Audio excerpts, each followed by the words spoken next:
오늘은 스피노자를 읽기 위한 좀 안내 발제 뭐 이 정도가 될 것 같아요.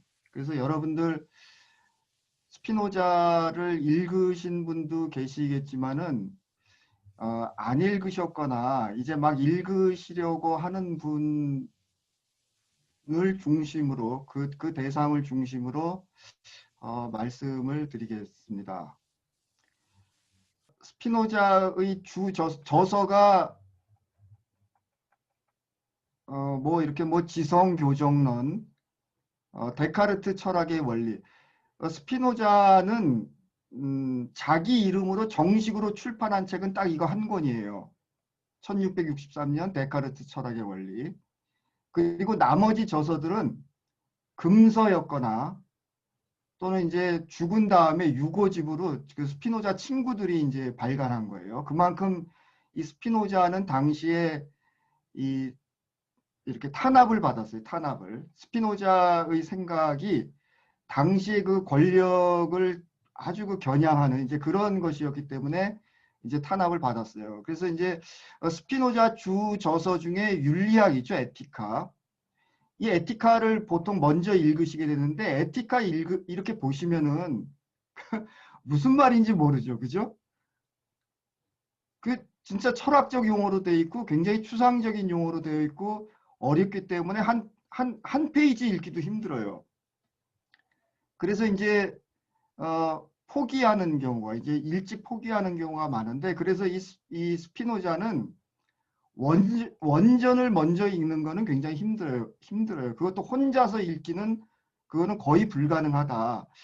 왜냐하면 그 스피노자가 쓰는 용어가 다 철학적인 개념이라서 그래요. 그것도 그냥 철학적 개념이 아니라 고대 시대부터 아리스토텔레스부터 중세 철학에서 쓰던 용어, 그 다음에 당대에 뭐 데카르트가 쓰던 용어 이런 거를 본인이 다 소화해서 쓰는 용어이기 때문에 그 자체가 너무 어렵다 이거죠. 그래서 스피노자를 읽으시려면은 스피노자 연구서를 먼저 읽으면서 원전을 읽으시는 게 좋아요. 스피노자 연구서라는 것은 스피노자 논문이죠. 스피노자와 관련된 논문. 학회지에 발표된 논문을 이야기하는 거죠, 주로. 그래서 그 학회지에 발표된 논문들은 보통 한 20쪽 내지 30쪽 정도 되잖아요. 그리고 이제 스피노자 철학에 나와 있는 각 테마별로 이렇게 논문들이 되어 있잖아요. 그래서 본인이 관심 있는 테마를 이렇게 논한 논문을 읽어가면서 이제 스피노자 에티카라든지 다른 원전들을 이렇게 비교해 가면서 옆에 펼쳐놓고 이렇게 같이 읽으면서 보시는 게 좋다. 그런 생각을 했고요. 저도 이제 그런 식으로 봤어요. 그리고 우리나라는 이 스피노자 연구자들이 상당히 별로 없어요. 없고 이 스피노자를 이렇게 왜곡해서 그러니까 스피노자의 한 부분만 자기가 이렇게 왜곡해서 자기 입맛에 맞게 소개하는 것이 많고 그래갖고 이 스피노자를 제대로 이렇게 서술하고 번역하고 이런 분들은 연세가 굉장히 많은 분. 그러니까 옛날에 그 학자가 되신 분들은 굉장히 자유롭게 연구하신 분들이거든요. 그리고 어떤 특정한 이렇게 그 편향이 적고 이런 분들이 예를 들어서 강영계 교수, 그 강영계 교수 이런 분들이라든지 또 숨어 있는 나이 많은 그 스피노자 연구자들이 계세요. 그래서 그런 분들이 요새도 이제 그 저술 활동을 하고 계신데 그런 분들 아니면은 신진학자들, 뭐 프랑스의 그랑제골, 이 그랑제골이라는 게 굉장히 그 질이 높은 대학이잖아요. 그런 데서 연구하고 온 신진학자들. 그 제가 이제 단톡방에도 올렸는데 예를 들면 김은주 교수 같은 분이 이제 그런 분인데 이 김은주 교수는 굉장히 왕성하게 연구 활동을 하고 있어요. 그래서 스피노자에 관한 논문을 완전히 그냥 쏟아내고 있어요. 지금 막 아마 수십 가지가 될 거예요. 아, 그리고 이 스피노자의 그 에티카가 왜 어렵냐면요.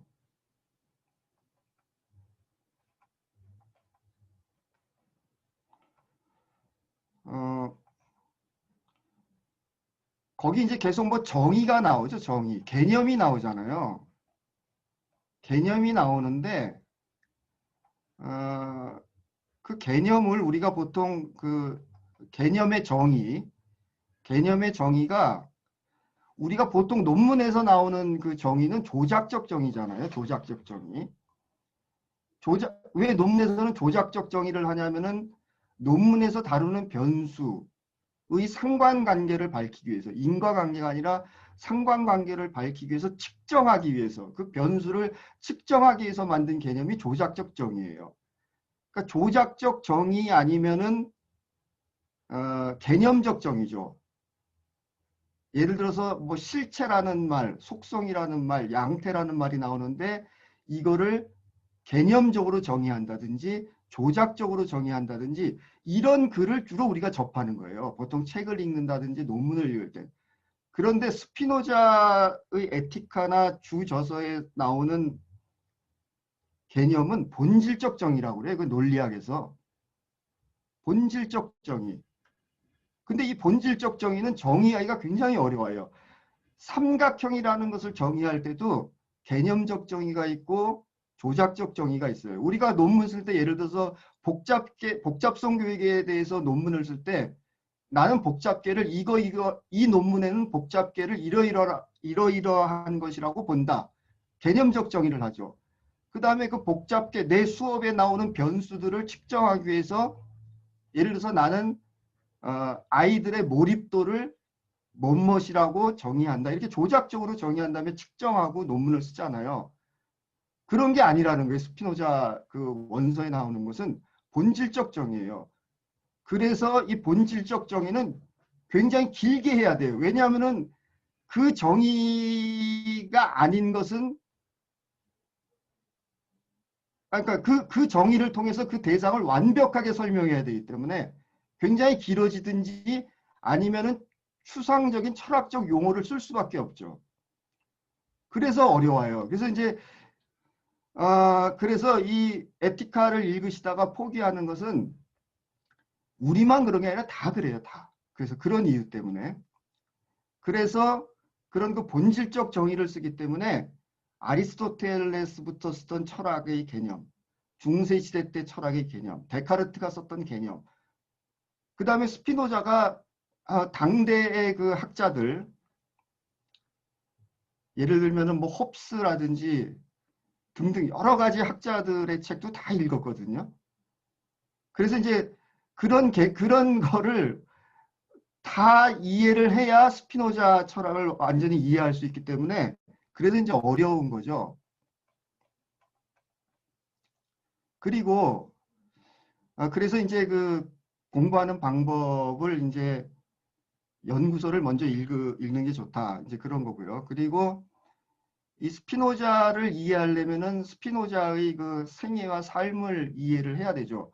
물론 그 당시 시대적 배경 이런 것도 이제 알아야 이제 충분히 이해를 할 수가 있는데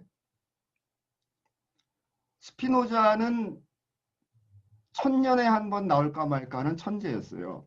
그래서 저기 17세기 사람, 그 17세기 사람이죠. 1632년에 태어나서 1677년. 그러니까 45살에 이제 죽었는데 17세기라는 것이 근대 사회가 한창 꽃필 때잖아요. 사람들이 막 이제 이성을 갖고 과학적으로 이 세상을 생각하고 데카르트도 마찬가지죠. 데카르트도 철학자였지만 동시에 자연과학자였잖아요. 그래서 이제 그 당시 17세기 학자들은 엄청나게 많은 공부를 하고 생각을 하고 그것을 이제 글로 썼던 거죠. 근데 이제 그런 사람 중에 특히 스피노자가 제일 돋보인다 이거죠. 천년에 한 번 태어날까 말까 하는 천재로서 이제 자기가 이제 직관을 한 거죠. 이 세상의 원리에 대해서 직관을 했는데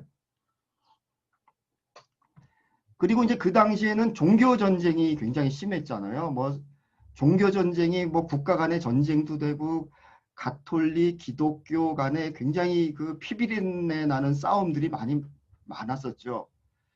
그런데 가톨릭도 아니고 프로테스탄트도 아닌 유대교. 이 스피노자는 유대인이잖아요. 유대인은 더 심한 탄압을 받았죠. 그래갖고 원래 스피노자 집안이 스페인에서 살았어요. 그런데 이제 스페인에서 이제 가톨릭이 이제 가톨릭이 이제 권력을 잡았기 때문에 다른 이단들은 다 죽였죠. 마녀 사냥을 하고 개종을 강요하고 그래갖고 스피노자 할머니도 마녀로 몰려서 화형을 당했어요. 스피노자 가족이 그 자기 부인, 그러니까 스피노자 할아버지는 자기 부인이 직접 지글지글 불에 타는 것을 이제 목격했죠. 그래갖고서는 스페인에서 살던 그 유대인들은 거짓말로 개종을 하는 거예요. 아, 나 개종했어요. 요새로 치면 이제 거짓말로 전향하듯이 나 개종했어요. 그러면서 아주 그 비참한 삶을 살았죠. 그래서 그 당시 그런 그 거짓말로 개종한 유대인들을 돼지라고 해서 돼지, 이 돼지 새끼들. 그래갖고 이 사람들이 떠돌죠. 그 종교적 탄압을 피해서 포르투갈로 갔다가 그 다음에 그 당시에 가장 종교의 자유를 보장한 데가 네덜란드였거든요. 네덜란드가 그 당시에는 요즘으로 치면은 제일 세계의 중심지였죠. 미국의 뉴욕에 해당되는 그런 도시였죠.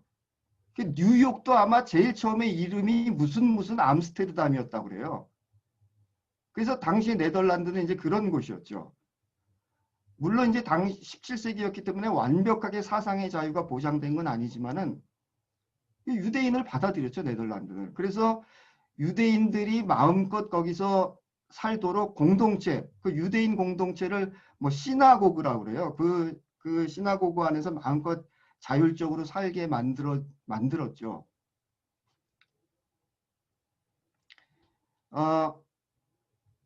그래서 그 스피노자가 이제 유대인 공동체에서 이제 생활을 하게 되는데 워낙 머리가 좋으니까는 이미 5살 때부터 그 두각이 드러난 거예요. 5살 때부터 그 두각이 드러나갖고 유대인 공동체에서는 이 스피노자를 랍비, 당시 유대인 지도자로 키우려고 그랬죠. 근데 이 스피노자가 너무 천재다 보니까는 그 당시 유대인의 교리, 학설 이런 거에 대해서 다 토를 다는 거예요. 예를 들면은 하느님이 인격신으로서 이 세상을 창조했다고 그러는데 그거 아니다.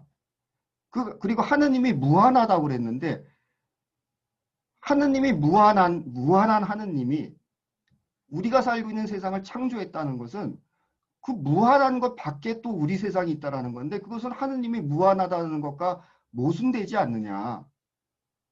그런 생각을 어렸을 때부터 한 거예요. 그리고 그런 말들을 이렇게 친구들한테 이렇게 친한 친구들한테 하면서 돌아다닌 거죠.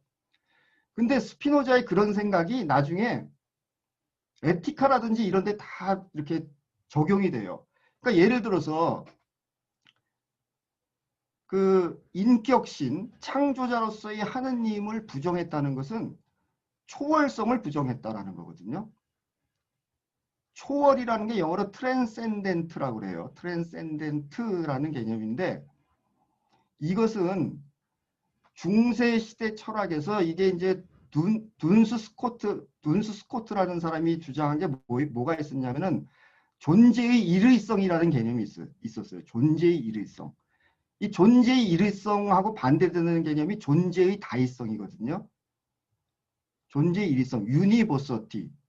다의성은 이퀴버서티라고 그러는데 그게 뭐냐면은 우선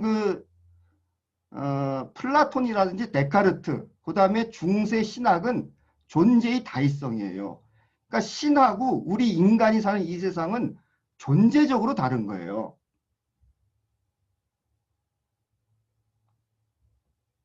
그러니까 존재적으로 다른 신은 이 세상으로부터 초월되어 있는 거예요. 트랜센덴트한 거예요. 근데 그런 거에 대해서 스피노자가 문제를 제기한 거예요. 그러니까 아까 그것도 다른 사람이 무시할 수 없는, 부정할 수 없는 그런 논리를 대면서. 그러니까는 스피노자랑 논리적으로는 싸움이 안 되는 거예요. 다 밀려요. 그렇잖아요.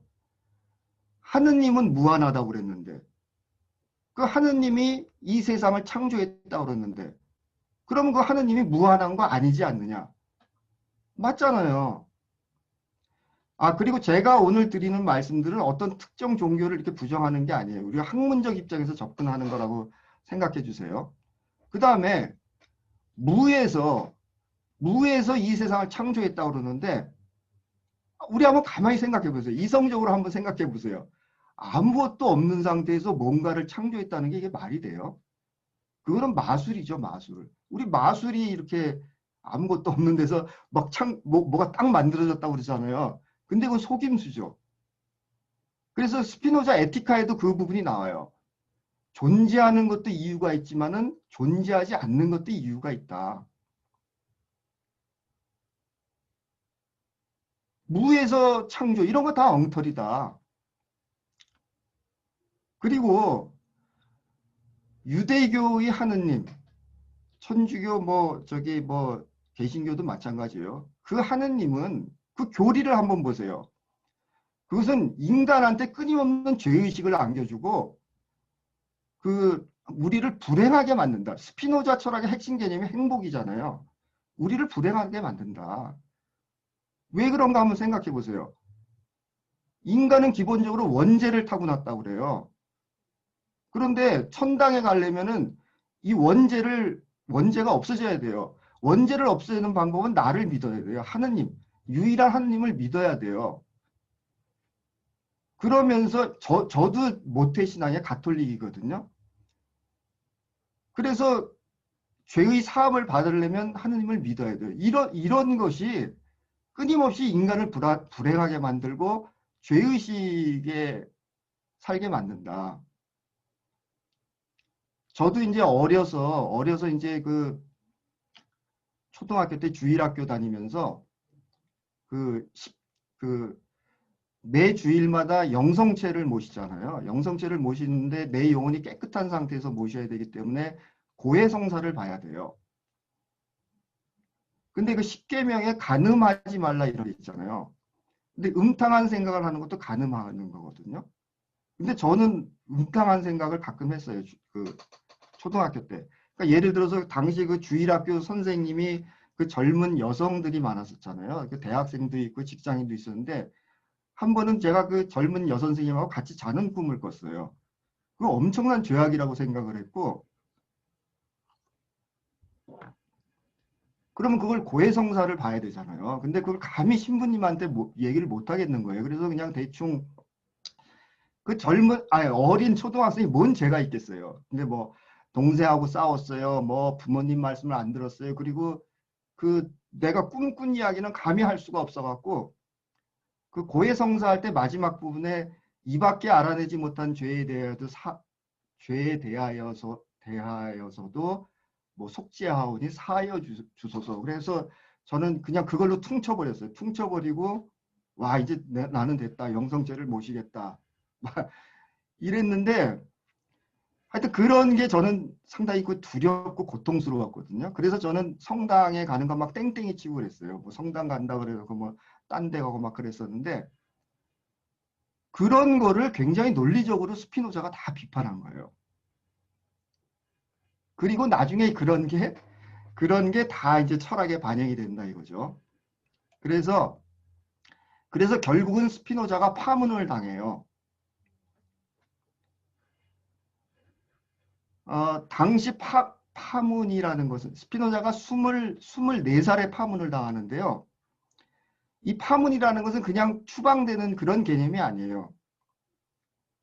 저는 이제 저도 파문은 안 당했지만 파면을 2번 당했거든요. 저도 20대 때 파면을 2번 당했는데 그 유대인 공동체에서 파문을 당한다는 것은 뭐냐면은 스피노자의 영원을 인정하지 않는 거예요. 그래서 그러니까 처음에는 이 유대인 공동체에서 스피노자가 워낙 똑똑하니까는 설득을 했어요. 처음에는 처음에는 논리적으로 싸움을 했죠. 막 당시 유대교 랍비가 이제 논리적으로 싸움하다가 안 되니까는 뭐 가톨릭 신학자, 프로테스탄트 신학자도 데려다가 막 했는데 자기네들이 다 넘어가죠.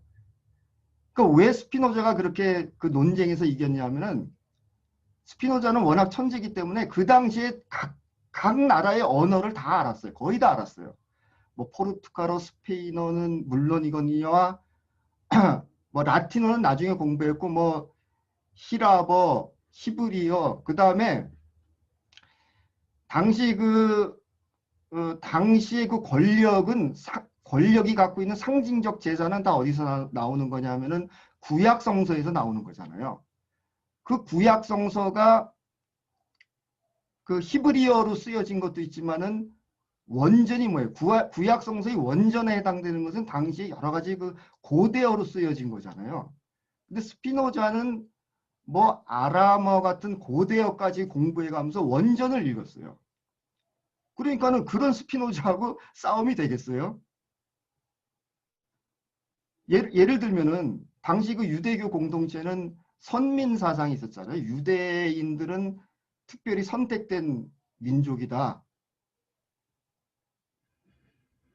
그리고 이 선민 이거 동서고금을 막론하고 선민 의식은 반드시 뭐하고 결합되냐면은 희생자 문화하고 결합이 돼요. 빅티모스 컬처라고 그러죠. 우리 유대인은 끊임없이 박해를 받았다. 지금도 박해를 받고 있다. 그래서 우리는 언젠가는 구원을 받을 것이다. 이런 거죠. 선민의식, 빅티모스 컬처. 근데 스피노자는 그것도 논리적으로 반박을 해요. 아니 구약성서 봐라. 우리 유대민족이 언제나 희생자고 피해자였던 건 아니다. 예를 들어서 누구죠? 다윗? 그 다음에 또 어느 왕 시절에는 우리도 다른 민족을 탄압했다. 그 성경에도 수만만을 죽였다는 말이 나오거든요. 그 우리가 무슨 선택된 민족이냐? 그런 거 아니다. 신께서는 다른 민족도 다 동등하게 대해 주신다. 선택된 민족이고 희생자여야만 우리는 정의롭다고 생각했던 그런 그 유대인 공동체를 뒤흔들어 놓은 거죠. 그리고 그래서 그 스피노자의 평등관념 있잖아요. 이것도 그래서 에티카에 보면 나와요. 그러니까 이 스피노자의 이런 그 배경을 알아야 우리가 그 스피노자가 주장하는 그거를 우리가 정확히 알 수가 있다는 얘기죠.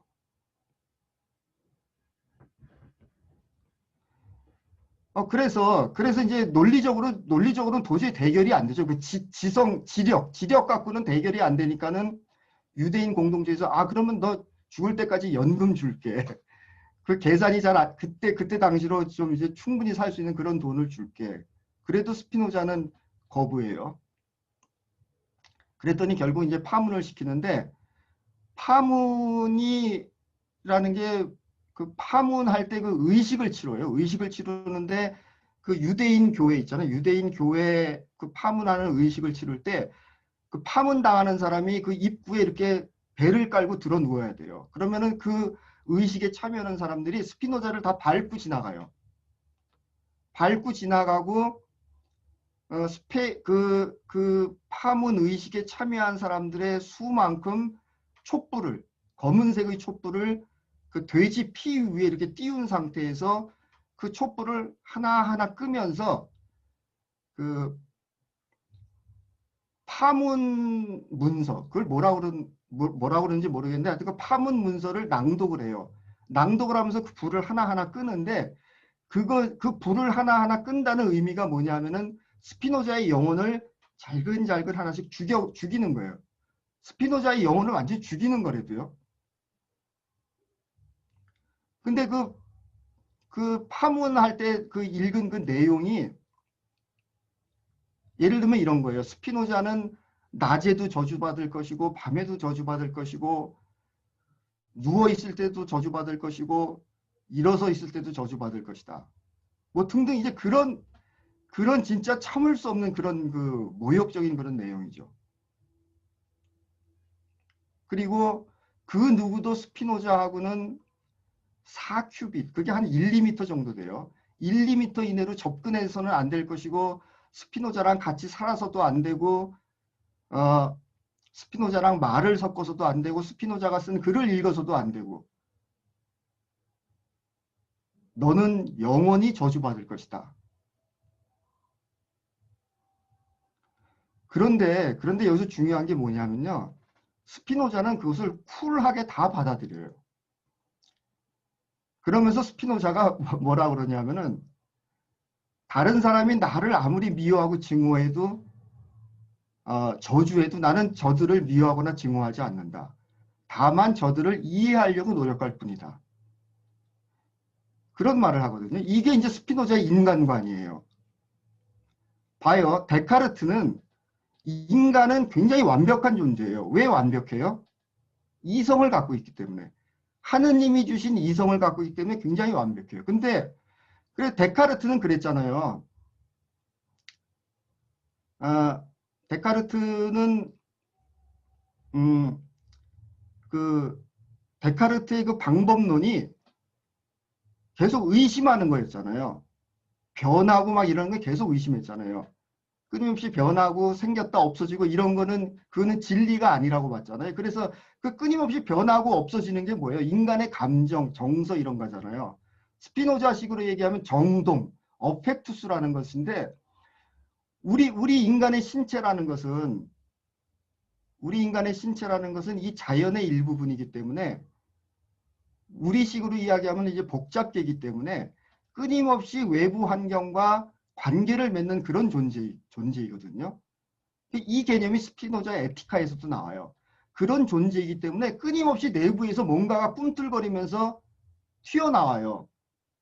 그게 스피노자 에티카에서 말하는 정동이라는 개념이에요. 어펙투스라는 개념인데 근데 데카르트는 그걸 부정했잖아요. 이거는 진리하고는 관계가 멀다. 그래서 데카르트의 인간과는 그 변치 않은 이성 이제 그거였는데 스피노자는 인간을 그렇게 안 봤어요. 그렇게 안 봤기 때문에 인간은 얼마든지 범죄도 저지를 수 있고 나쁜 짓을 할 수 있는 존재다. 스피노자는 그렇게 생각했기 때문에 자신을 그렇게 저주하고 못된 짓을 한 유대인 공동체의 그 사람들도 이해를 했어요. 다 이해를 했대도요. 그냥 그게 뭐 이렇게 물론 이제 스피노자는 관용이라는 거 있잖아요. 관용. 이게 이제 에티카에도 나오는데 왜냐하면 인간은 이제 그런 존재이기 때문에 스피노자가 생각한 어떤 짓도 할 수 있는 그런 존재이기 때문에 그게 이제 이해하는 게 중요하다. 그 관용이 중요하다. 이게 이제 에티카에도 나오는데 쿨하게 그걸 다 받아들이고 스피노자가 어떻게 생각했냐면은 이제부터 나는 자유다. 파문당하고 파면당하는 게 이렇게 쫓겨나고 추방당한다는 의미도 있지만은 그것은 잠재적으로 자유이기도 하고 해방이기도 하고 영광이기도 하거든요. 이게 파문 그런 거 비슷한 거 당해보신 분은 아실 거예요. 그래서 이제 이 파문을 당해요. 그래서 유대인 공동체에서 파문을 당했다는 것은 그 사람 죽여도 된다는 거예요. 그 사람 죽여도 된다는 거거든요. 그래서 실제로 그 유대교 광신도 젊은이가 스피노자를 칼로 죽이려고 그래요. 죽이려고 그랬는데 어떻게 피해갖고 옷만 좀 이렇게 찢어졌는데 스피노자가 그 옷을 계속 입고 다니고 간직했다고 그래요.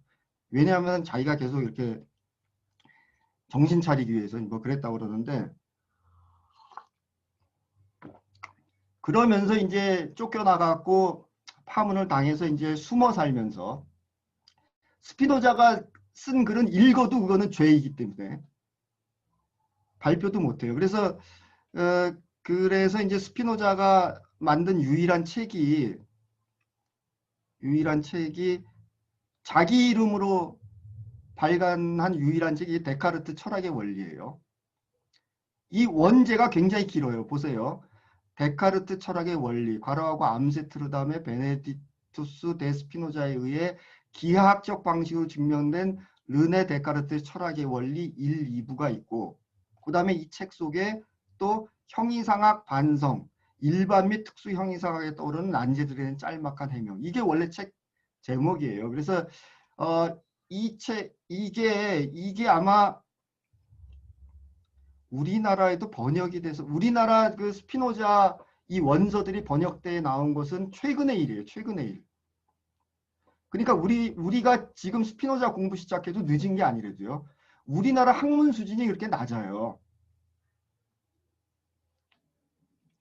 어쨌거나 이 책 딱 한 권이고 예를 들어서 이거보다 앞서 발간한 이 지성교정론 같은 경우도 스피노자가 죽고 나서 친구들이 발간한 책이에요. 이것도 자기가 써놓고 발표를 못하는 거예요. 파문당한 스피노자 책은 스피노자 사후 100년 정도까지 금서 취급을 당했어요. 그래서 이제 파문당하고 나서 이 스피노자는 평화로운 삶을 삽니다. 물론 스피노자는 완전히 이렇게 뭐 은둔해갖고 자기 혼자서 외톨이가 돼갖고 그렇게 사는 거 절대 아니에요. 스피노자 팬들이 있었어요. 스피노자 팬. 스피노자를 인정해주는 팬들이 있었대도요. 이걸 스피노자 서클이라고 그래요. 스피노자 서클.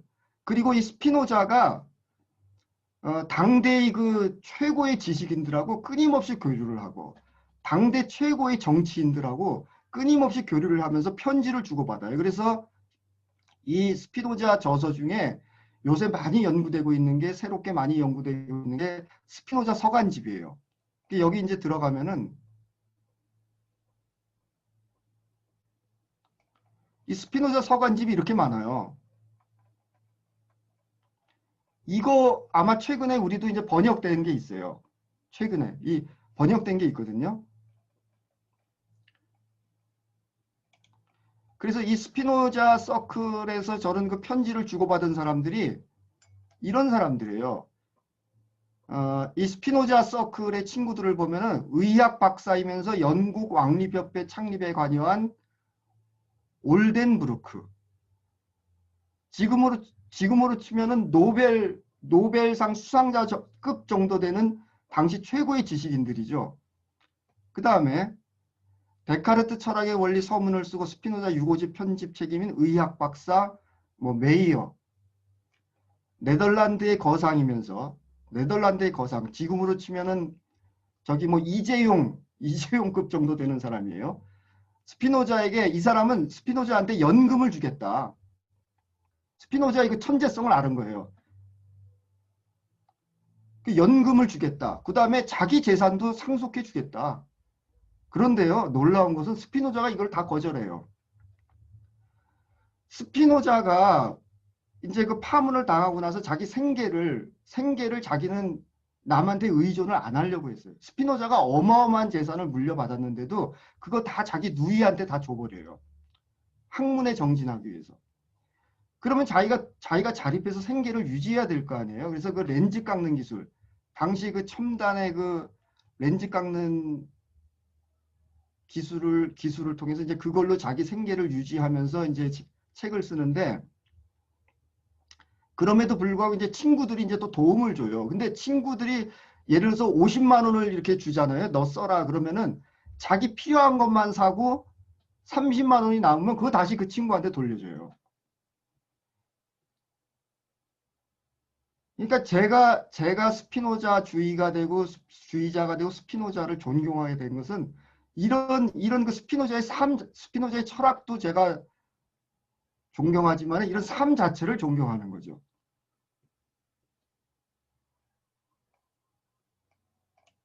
이런 왜 이런 걸 거부하겠어요? 왜 이런 걸 거부하냐? 그런 거는 결코 인간한테 행복을 못 준다 이거예요. 스피노자가 말이죠. 스피노자가 이제 당시의 권력에 의해서 금서치고를 돼서 그렇지 스피노자 이름이 아닌 다른 사람 이름으로 책을 출간하잖아요. 그럼 다른 사람들이 이거 다 스피노자가 쓴 거네 알아봤대요. 왜냐하면은 그 당시에는 라틴어로 다 글을 썼는데 철학이라는 그런 어려운 개념을 라틴어로 소화해서 그렇게 정확하게 논리적으로 글을 쓸 수 있는 사람은 스피노자밖에 없었다고 그래요. 그러니까 스피노자는 천년에 한 번 태어날까 말까 하는 천재예요.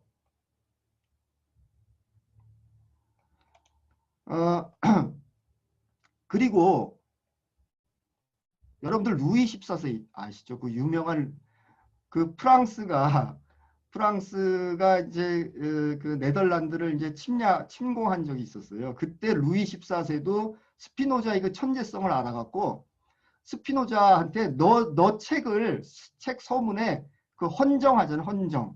그 나한테 헌정하는 걸로 이렇게 좀 써달라. 그래야 자기 루이 14세도 자기 권력을 유지하는 좀 뽀다구가 나잖아요. 근데 스피노자가 또 그것도 거부해요. 제 책을 헌정할 곳은 진리의 재단밖에 없습니다. 이러면서 거부해요. 그러니까 스피노자가 그냥 그렇게 찌질하게 운둔 생활을 했던 사람이 아니라는 거죠. 탄압을 받아서 모든 게 금서가 되고 접근을 금지시켰지만은 그 당시 사람들은 다 알았어요. 그리고 스피노자가 워낙 그렇게 옳은 얘기를 하니까는 당시 하이델베르크 대학에서 교수로 오라고 그랬어요. 당시 하이델베르크 대학은 지금 생각하는 그런 평범한 교수가 아니라 장관급 대우예요. 몸종도 이렇게 딸려가고 스피노자가 이것도 거부해요. 제 학문의 자유가 더 중요합니다. 이러면서 거부해요. 그러면서 그렇다고 해서 이 스피노자는 이렇게 함부로 처신하지 않아요. 절대로 함부로 처신하지 않았어요. 그래서 그 스피노자가 아까 그 스피노자 서클의 그 사람들하고 계속 편지를 주고받았다고 그러는데 그 편지 끝에 스피노자가 사인으로 이렇게 찍는 도장이 있었는데 거기에 쓰여진 글씨가 카우테예요. 카우테. 신중하라거든요. 신중하라. 그러니까 스피노자 서클의 그 사람들이 계속 그 이 세상의 어떤 그 정치적인 문제, 철학적인 문제, 그다음에 자연과학에 관한 문제를 스피노자한테 질문하면서 이거는 이렇지 않냐? 네 말이 좀 이건 잘못된 거 아니냐? 그럼 또 스피노자가 그거는 잘못된 게 아니라 이러이렇게 해서 내 주장이 맞다. 이런 거를 계속 오고 갔지만은 신중하게 판단하라는 뜻이죠. 카우테. 그래서 이제 이게 인터넷에 찾아보면 나와요. 스피노자하고 카우테. 이게 스피노자가 썼던 그 도장이거든요. 여기 카우테라고 써져 있어요. 카우테. 신중하라 이거. 매사에 신중했어요. 스피노자는. 자기의 그 철학에 대해서 확신이 있으면 우리가 좀 나대기 쉽잖아요. 절대 나대지 않았어요. 그래서 이 스피노자의 뇌가 이제 2000년대 초반에 쓰여진 책이거든요. 이 안토니오 다마지오라는 사람이 쓴 책인데 안토니오 다마지오는 의학 박사예요. 근데 자기가 신경생리학을 쭉 연구하다 보니까는 스피노자의 철학이 너무 딱 맞는 거예요.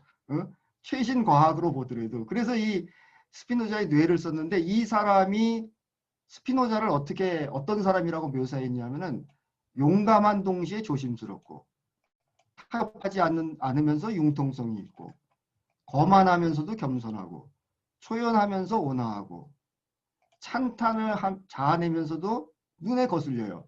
왜냐하면 바른 얘기를 하니까. 관찰 가능하고 구체적인 사실에 천착하면서 동시에 뻔뻔스러울 만큼 영적인 사람. 스피노자가 굉장히 철학적인 주장을 했다고 해서 디테일에 약했냐? 절대 그러지 않아요. 에티카 오브에도 나오지만은 스피노자가 주장한 그 신의 본성에 접근하는 방법. 신의 본성에 접근해야만이 우리 마음도 평화를 얻고 자유로워지고 그럴 수 있다고 하는데 그 방법이 스피노자는 이렇게 막 철학을 공부하는 게 아니라 구체적인 양태에 대해서 우리가 알아야 된다고 그랬어요. 지금으로 치면은 자연과학이 점점 발달해야 된다고 생각했어요. 신의 본성은 결국은 구체적인 양태를 통해서 표현되기 때문에 그거에 대해서 구체적으로 알아야 돼요.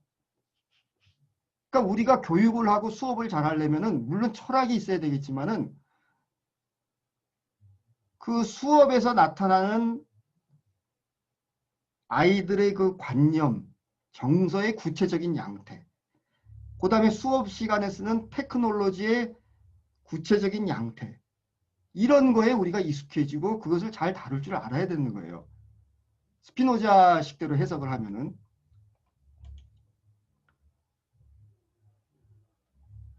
그리고 스피노자는 그 죽은 이후에도 굉장히 많은 사람들한테 영향을 미쳐요. 이 괴테라는 사람도 이 우리 문학계에서는 천재잖아요. 이 괴테도 스피노자의 에티카를 주머니에 넣고 다니면서 1년간 읽었다고 그래요. 괴테도 이거 읽는데 1년 걸렸어요. 그러고 나서 괴테가 한 말이 뭐냐면은 스피노자의 에티카를 읽고 나서 비로소 나는 마음의 안정을 얻었다. 평화를 얻었다. 아인슈타인이요. 아인슈타인이 특수 상대성 원리를 발표하고 그 다음에 일반 상대성 원리를 발표하니까는 사람들은 아인슈타인은 진짜 신의 원리를 알아낸 천재로 알았잖아요. 그래서 궁금한 게 뭐냐면은 아인슈타인이 신을 믿느냐 이게 궁금했잖아요. 그래서 기자가 아인슈타인한테 당신은 그럼 신을 믿느냐 그랬더니 아인슈타인이 뭐라고 그랬냐면은 스피노자가 말한 그 신이 있다면 나는 그 신을 믿는다라고 그랬어요.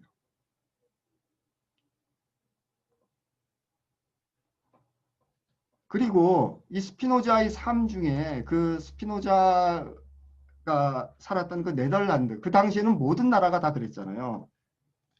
굉장히 정치적인 격변기였어요. 양민 학살도 심각하게 일어나고요. 그 30년 전쟁도 있었잖아요. 그리고 가톨릭과 프로테스탄트 간에 그런 싸움이 일어나면은 서로 죽이는 거죠. 피비린내 나는 싸움이 도처에서 전개되던 그런 때였죠. 죽여도 그냥 안 죽이고 사지를 절단해서 죽이고 배를 갈라서 창자를 끄집어내서 막 죽이고 그랬어요. 네덜란드도 그랬어요. 그 네덜란드에 두 정치 세력이 있었거든요. 공화파가 있었고 왕당파가 있었어요. 공화파의 지도자가 드비트 형제 두 사람이었거든요. 드비트 형제라는 두 사람이었고 왕당파의 지도자 그 정치 세력은 오라니어가라는 그런 세력이 있었거든요. 스피노자는 당연히 공화파 지지자죠. 왜냐하면 그 공화파가 더 인간의 자유를 보장해 주니까. 그래서 그 스피노자는 그 공화파의 정치 지도자 드비트 형제하고도 굉장히 깊은 교류를 하고 있었어요. 그런데 프랑스가 네덜란드를 공격하는 계기로 해갖고 대중들이 선동에 넘어가요. 왕당파의 선동에 넘어가갖고 그 드비트 형제를 끌어내서 죽여요. 죽이는데 우리나라로 치면은 그 집에 쳐들어가서 그 사람을 끄집어내갖고 광화문 광장까지 끌고 오면서 때려요. 이미 죽어버렸죠. 죽어버리니까는 사지를 잘라서 나눠줘요. 대중들한테. 어떤 사람은 그걸 돈 받고 팔아요. 배를 갈라서 창자를 끄집어내고 성기를 잘라내요. 나체를 그 드비트 형제 두 명을 광화문 광장에 거꾸로 매달아요. 오, 스피노자가 살아있을 때 그랬어요. 스피노자가.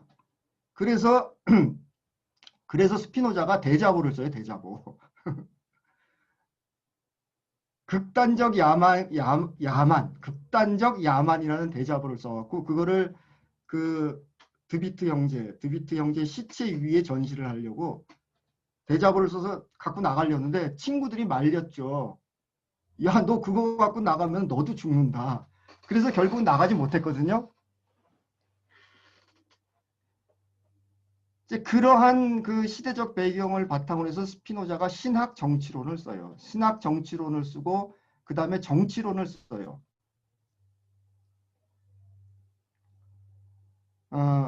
근데 그것도 당연히 금서죠. 그지? 그죠? 그지? 그 나중에 출간되는데 그 신학 정치론과 정치론의 근대 국가, 근대 민주주의 원리가 다 담겨 있어요. 그래서 후대 학자들이 스피노자를 이제 그 스피노자의 그 정치론을 어떻게 평가하냐면은 민주주의에 대해서 최초로 뭐 논리적으로 이야기를 한 사람이다. 이렇게 평가를 하거든요. 근데 그 정치론도요, 스피노자가 그냥 쓴 게 아니에요. 자기의 그런 그 철학을 바탕으로 해서 마키아벨리가 굉장히 또 주목을 받잖아요. 그리고 당시에 그 최고 정치 이론가였던 홉스, 리바이어던을 쓴 그 홉스도 스피노자가 철저하게 연구하고 분석해서 이제 그 정치론을 써요. 물론 이제 정치론은 제일 마지막 장이 미완이에요. 17세기라는 그 한계 때문에 구체적인 정치제도에 대해서는 쓰진 않았지만은 그 스피노자가 그 정치론에서 나오는 그 핵심 개념 중에 하나가 물티투도 라틴어로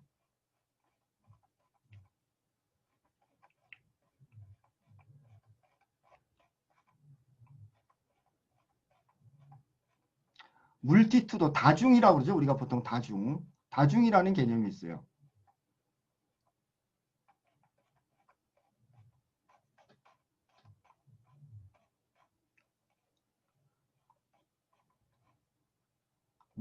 그 다중이라는 개념이거든요.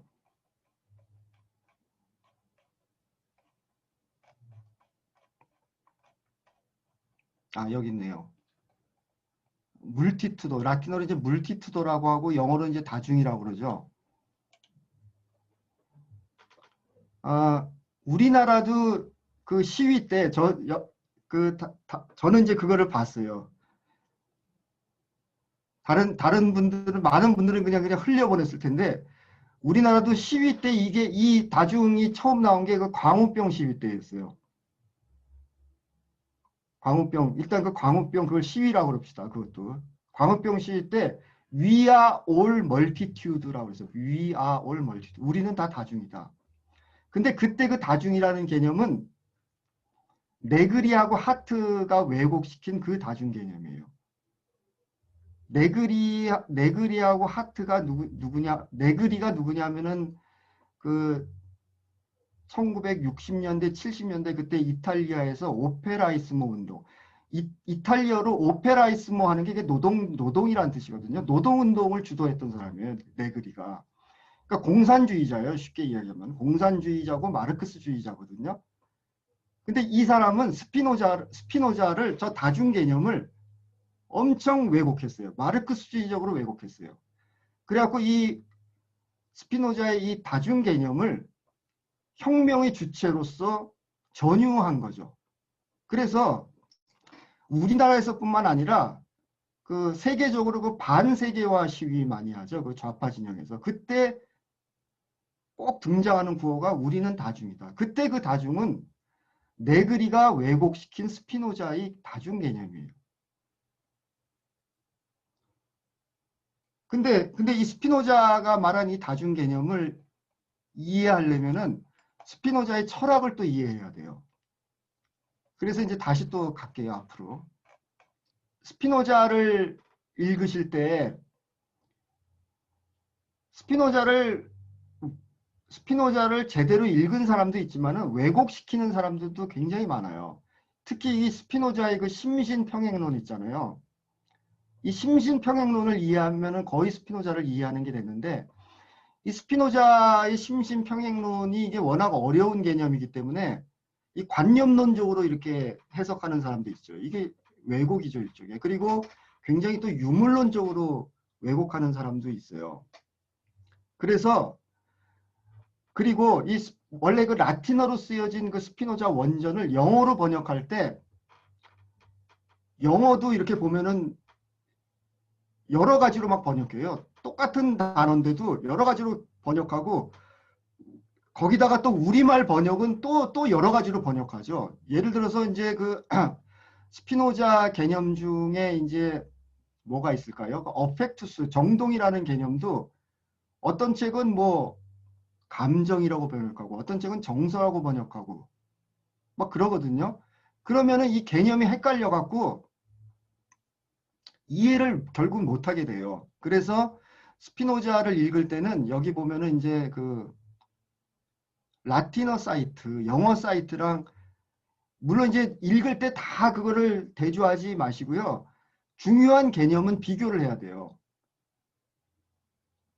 그러니까 스피노자 읽을 때 그냥 보통 우리가 상식적으로 쓰는 일반적인 단어도 있지만은 엄밀하게 규정된 철학적인 단어도 있거든요. 근데 그거를 스피노자가 원래 그 라틴어로 썼던 건데 전혀 다른 개념을 우리가 이해하면은 더 이상 진도가 안 나가죠. 이게 막 헷갈리기 때문에. 스피노자가 이 말 했다 저 말 하는 것 같고, 스피노자가 틀린 말 하는 것 같기도 하고. 그런데요, 스피노자의 그 지성은 절대 모순되거나 틀린 말을 할 사람이 아니에요. 스피노자가 죽은 지 지금 한 350년 정도 됐지만은 아직까지 스피노자의 논리나 철학을 부정하는 사람이 없어요. 스피노자 논리나 철학을 부정했다가 다 까여요, 오히려. 다 까요. 다 까여요. 그러니까는 우리가 그걸 혼동했다고 해서, 개념을 했다고 그래서, 이거 틀렸다, 잘못됐다, 이렇게 할 수가 없다 이거죠. 그래서 그것을 정확히 이해하려면 라틴어랑 대조시켜 봐야 된다 그래갖고, 여기 이제 이거는 이제 영어 사이트래 갖고 하이퍼 텍스트 되게 만드는 거고요. 이것도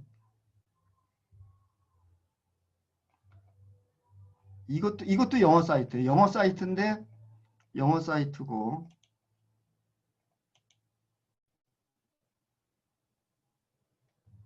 여기 보면은 있잖아요. 여기 라틴어도 있잖아요. 라틴어.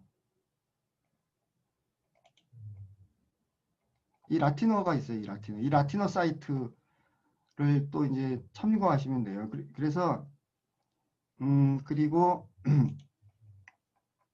이제 그 에티카 저기 뭡니까? 에티카 원 제목이 기하학적인 순서에 따라서 증명된 윤리학이잖아요. 원 제목이. 그래서 그 유클리드 기하학이나 논리학에서 나오는 그런 개념, 그런 순서대로 이렇게 또 쭉 글을 썼어요. 그래서 더 읽기가 어려워요. 근데 처음에는 그 스피노자가 말한 그 논리에 따라서 읽으려고 하시면 절대 못 따라가요. 왜냐하면은 그 논리학이라는 게 그렇게 간단한 게 아니거든요.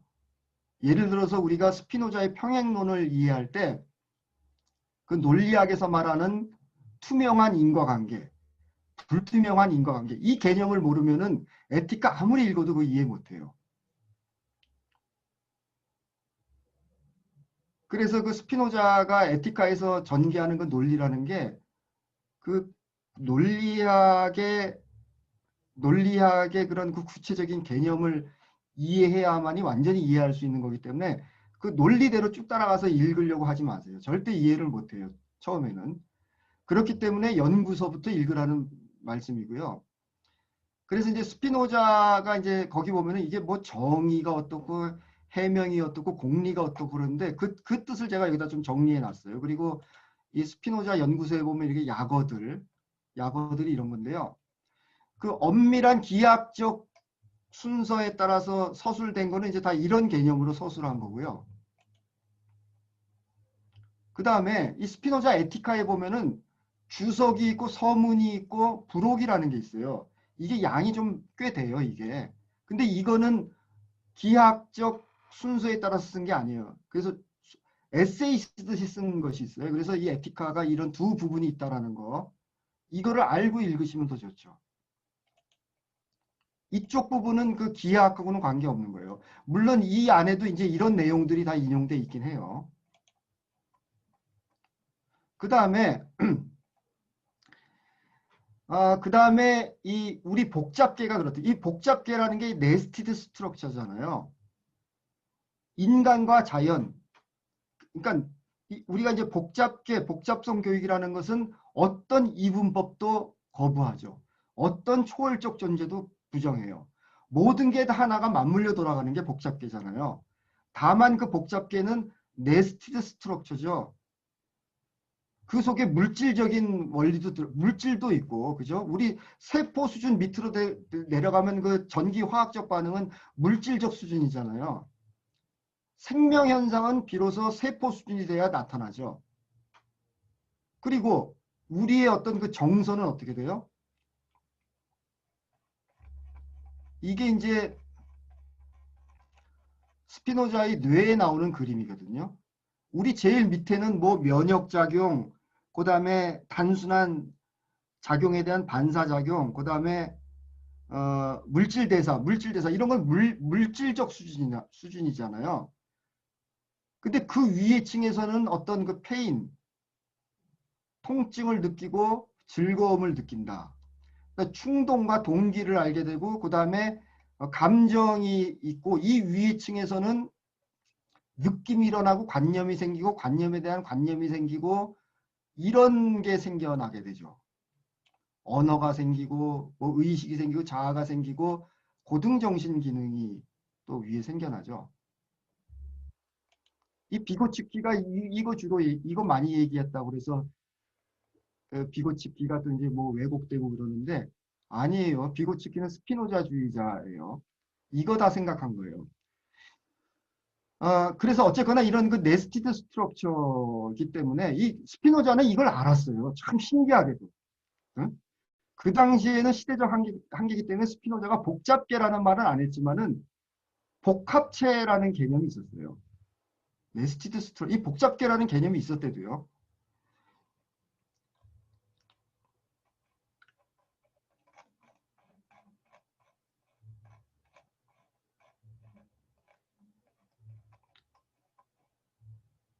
그래서 스피노자 에티카에 보면 자연학 소론이 들어가요.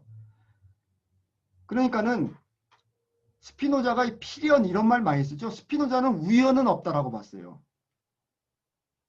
이 세상이 복잡계라서 너무 인과관계가 비선형적으로 엉켜 있어갖고 우리는 원인을 잘 모르죠.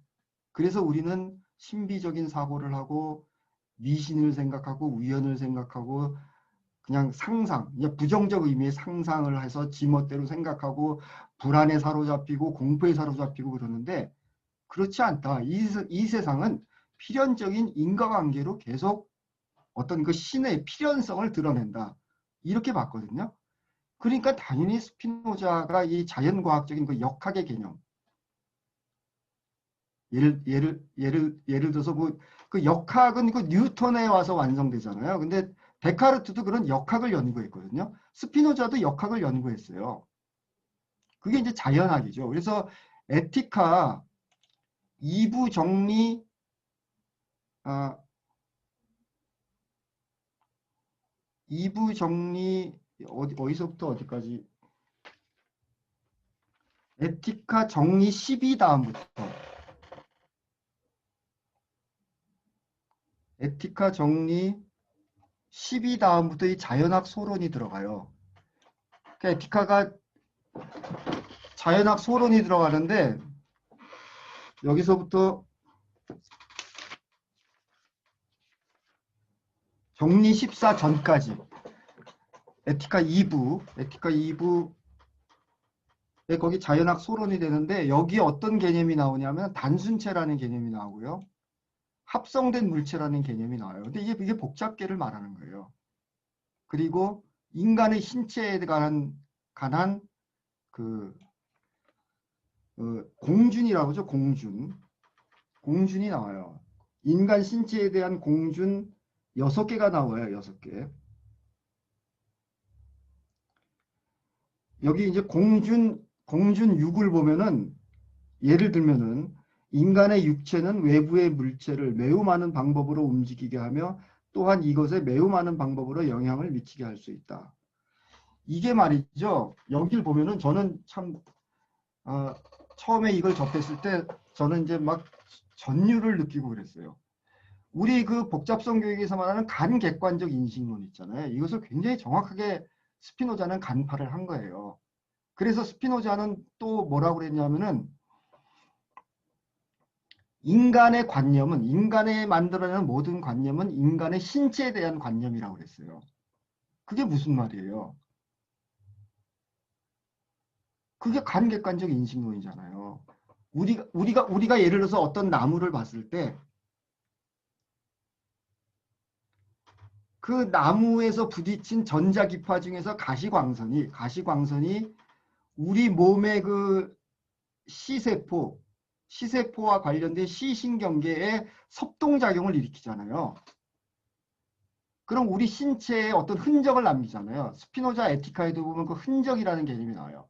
흔적을 남기면은 그 흔적이 곧 우리 신체의 변화죠. 그거를 인식하면서 우리가 그 나무에 대한 개념을 만들어내죠. 그게 간객관적 인식론이잖아요.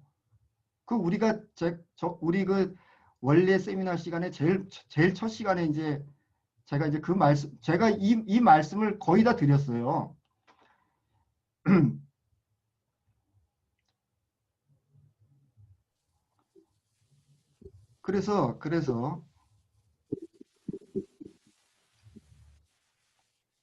그래서 이제 그러한 그 필연적인 원리라든지 이런 것이 그 자연과학을 설명하는 부분에도 나오고, 인간의 신체에 대해서 설명하는 부분에서도 나오고, 그 다음에 인간의 어떤 감정, 정동이요. 어펙투스 설명할 때도 나오고, 정치학을 설명할 때도 이게 다 연관돼서 나오는 거거든요. 에티카 3부, 4부에 걸쳐서 스피노자가 그 인간의 정서, 그러니까 어펙투스를 이렇게 쭉 설명하고 있어요. 그래서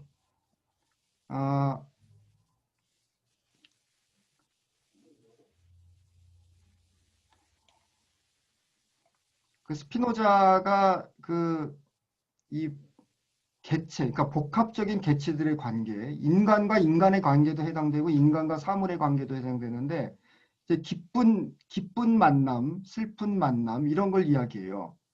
그러니까 예를 들어서 우리 정서 중에는 이런 사랑이라는 정서가 있고, 과대평가라는 정서가 있고, 명예라는 정서가 있고, 뭐 동정, 호의, 헌신 이런 정서들이 있잖아요. 이런 정서들은 그러니까는 우리 몸 안에서 복잡계인 우리 몸 안에서 저런 우리 몸이 외부랑 관계를 맺을 때 우리 몸에 변화가 일어나는데, 그 변화가 말하자면 정동이에요. 어펙투스라는 건데, 이 어펙투스에는 기쁨의 정서가 있어요. 기쁨의 정동이 있고 슬픔의 정동이 있는데, 기쁨의 정동은 뭐냐면은 우리가 그 만남을 하면서 우리 몸에 영양이 증가하는 경우예요. 여기서 말하는 영양은 포텐시아를 말해요. 라틴어로 포텐시아고 불어로 뿌이상스인데, 이 포텐시아도 뭐 영양이라고 번역하는 데도 있고 영능으로 번역하는 데도 있고 등등 많은데, 이런 기쁨의 정서가 일어나는 것은 우리 몸에 그 영양이 증가하는 경우고, 이런 슬픔의 정서, 뭐 미움, 멸시, 복수심 이런 거는 그 만남을 통해서 우리 몸에 영양이 감소되는 거예요. 그거는 이제 슬픔의 정서예요. 뭐 이제 이런 식으로 해서 이제 쭉 설명을 해갖고 이것을 결국은 정치론까지 연결을 해요. 그래서 스피노자가 말하는 그 가장 좋은 정치 제도는 결국은 인간의 자유를 위한 안정과 평화를 주는 그런 정치다라고 하면서, 그런 그 인간의 자유라는 것은 어떻게 만들어지냐면은 역량이 증가하면 증가할수록 인간의 자유는 커진다. 뭐 이러면서 뭐 다중 개념과 시민 개념을 또 막 설명하기도 해요. 일단 여기까지 말씀을 드릴게요. 네. 그거를 말씀드리려면은 그것도 또 몇 시간 걸리거든요. 몇 시간 걸리는데, 우리가 이제 스피노자 에티카 제일 처음에 나온 게 실체, 속성, 양태잖아요. 그래서 이제 그 개념부터 먼저 이해하는 게 중요하긴 해요. 근데 그 실체, 속성 개념도 아리스토텔레스부터 나온 거거든요. 이제 아리스토텔레스식으로 이야기하면 이런 거예요. 실체라는 것은 스피노자도 그랬죠. 자기 자신을 원인으로 하는 게 실체라고 그랬잖아요. 그죠? 근데 그게 뭔 말인지 모르죠. 그 말만 보고. 예를 들어서 여기 컵이 있잖아요. 이 컵은 아리스토텔레스 개념으로 하면 이게 실체예요. 그런데 이 컵이 색깔이 있잖아요. 색깔이 있고 무게가 있고 질량이 있고 딱딱한 정도가 있죠. 그거는 속성이에요. 그러니까는 우리 한번 이 우주에 이 딱 컵이라는 존재만 있다고 생각해 봅시다. 그러면 이게 실체예요. 이 컵을 설명할 때 컵 자기 자신을 원인으로 해서 존재하고 컵 자기 자신을 원인으로 해서밖에 설명이 안 되잖아요. 그런데 보세요. 이 컵의 색깔은 이 컵이라는 실체로부터 나오는 거잖아요. 컵의 딱딱한 정도도 이 컵이라는 실체로부터 나오는 거잖아요. 그거 속성이에요. 그래서 어쨌거나 이 스피노자가 말하는 실체는 이 전 우주, 전 자연, 그리고 스피노자는 실제로 그걸 신이라고 봤어요. 스피노자가 말하는 신이라든지 이 자연, 신즉 자연할 때 스피노자가 말하는 신이나 자연은 절대 비유적 개념이 아니에요. 스피노자는 진짜 이 우주 자체를 신이라고 봤어요. 그래서 스피노자한테 누가 물어봤어요. 그 편지 주고받으면서 그럼 너 무신론자나 그랬더니 나 절대 무신론자 아니라고 그랬어요. 그래서 이 스피노자가 말한 그 신즉 자연으로서의 그 실체라는 개념을 우리가 이해하는 것조차도 어려워요. 왜냐하면 그게 형이상학적 개념이기 때문에. 그리고 스피노자가 한 말 중에 속성은 부정을 함축하지 않는다 이런 말이 있어요. 그리고 그러나 양태는 부정을 함축한다 그런 말이 있고 양태에는 무한 양태가 있고 유한 양태가 있거든요. 근데 이제 스피노자 철학에 의하면 실체, 속성, 무한 양태 이거는 다 잠재성의 개념이에요. 그리고 그 버추얼한 개념이고 부정을 함축할 수 있는 양태, 그 유한 양태는 현실성의 개념이에요. 스피노자 에티카에 보면 뭐 현행적 실제, 형상적 실제 그런 말이 나오는데 스피노자의 존재로는 말이죠. 아까 그 능산적 자연, 소산적 자연, 그 다음에 실체, 속성, 양태 이런 그 존재로는 기본적으로 이 세상의 실제를 잠재적인 것과 현실적인 것으로 나눠요. 유물론 같은 경우는 이 세상의 존재를 물질과 정신으로 나누잖아요. 그 레닌의 뭐 유물론과 뭐 경험 비판론 그런 책 보면은 그게 거기 마르크스주의 존재론이 나오거든요. 거기 보면은 이 세상은 물질적인 것과 관념적인 것으로 나누는데 스피노자의 존재론은 그것이 아니라 잠재적인 것과 현실적인 것으로 나눠요. 근데 잠재적인 것과 현실적인 것은 동일한 거예요. 그게 칼로 자르듯이 쫙 쪼개지는 게 아니래도요. 그러면 보세요. 능산적 자연은 잠재적인 거예요. 소산적 자연은 현실적인 거예요. 현행적인 거예요. 스피노자가 말하는 실체, 속성, 무한 양태까지는 그건 잠재적인 것이고 유한 양태, 우리 눈에 보이는 이런 여러 가지 물체들, 그 다음에 우리가 머릿속에 생겨난 여러 가지 관념들 있잖아요. 뭐 누구를 증오한다든지 졸립다라든지 뭐를 하고 싶다라든지 뭐 소나무에 대한 개념이라든지 이런 건 다 유한 양태거든요. 근데 이런 유한 양태들은 부정을 함축한다라고 그랬는데 그 개념이 뭐냐면은 서로가 역동적으로 작용한다는 그런 개념이에요.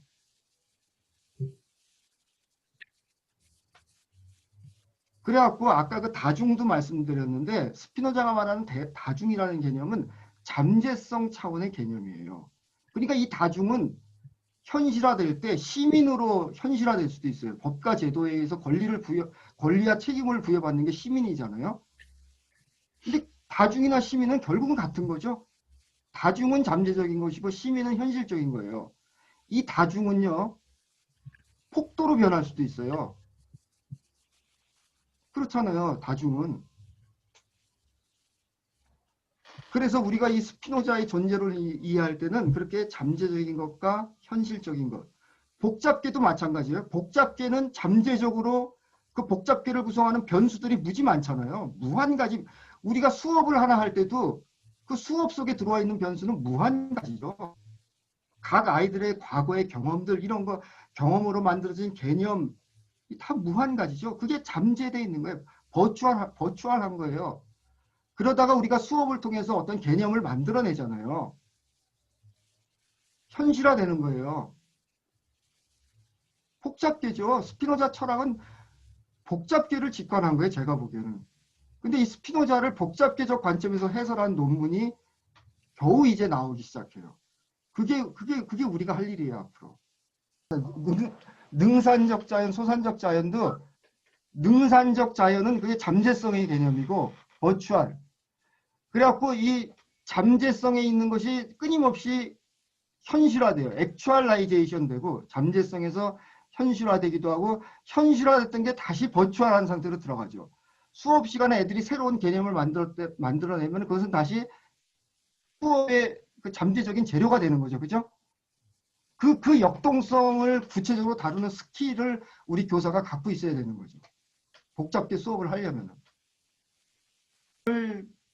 이렇게 설명한 책은 없어요, 아직. 부분적으로 설명한 책은 있는데, 그러니까 에티카와 관련된 논문들은 굉장히 많거든요. 특히 저는 추천드리고 싶은 게, 구글링 하면 다 나와요. 그 김은주 교수 논문 있잖아요. 그 교수가 그 프랑스 그 고등사범학교 출신이거든요. 그래주잖아요. 거기서 학문을 굉장히 깊이 있게 연구하는 그런 대학이잖아요. 그래서 김은주 교수가 또 다행스럽게도 굉장히 정열적으로 연구를 해요. 논문 수십 개를 쏟아냈어요. 그걸 보면 다 그게 에티카 설명 해설서라고 보시면 돼요. 네.